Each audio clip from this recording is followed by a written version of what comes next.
Hello வணக்கம். இப்போ கார்த்திகை தீபம் வர வருது, அதனால நிறைய விளக்கேத்துற ஃபங்க்ஷன் இருக்கு. அந்த நேரத்தில் எல்லா லேடிஸும் ரொம்ப ரொம்ப கேர்ஃபுல்லாக இருக்கும். குழந்தைங்களும் சரி பெரியவங்களும் சரி ரொம்ப கேர்ஃபுல்லாக இருக்கணும்.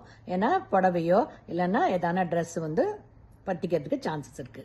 அப்படி தீக்காயம் வந்ததுன்னா இம்மிடியட்டா அதை அணைக்கிறதுக்கு ஒரு பாத்திரத்தில் ஏதாவது தண்ணி இருந்ததுன்னா ஃபர்ஸ்ட் அந்த தண்ணியை போடுங்க. கூட இருக்கிறவங்களோ இல்லை அவங்களோ தண்ணியை போட்டு அந்த நெருப்பை அணைச்சிடணும். எவ்வளோ சீக்கிரம் அணைக்கிறோமோ அவ்வளோ அளவுக்கு நம்ம பாடியில் டிஷ்யூ எல்லாம் டேமேஜ் ஆகாது. அதுவும் இல்லாமல் எவ்வளோக்கு எவ்வளோ தோலை நம்ம பாதுகாக்கிறோமோ அவ்வளவும் அந்த காயம் சீக்கிரம் ஆறிடும். ரைட்டா?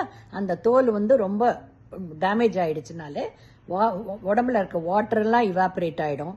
அதுவும் இல்லாமல் சிவியர் பெயின் இருக்கும். அது இல்லாமல் சிவியர் இன்ஃபெக்ஷன் வரும்.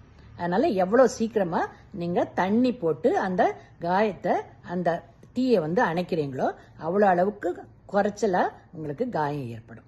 உடனே ஹாஸ்பிட்டலுக்கு ஷிஃப்ட் பண்ணிடுங்க. ஓகேங்களா?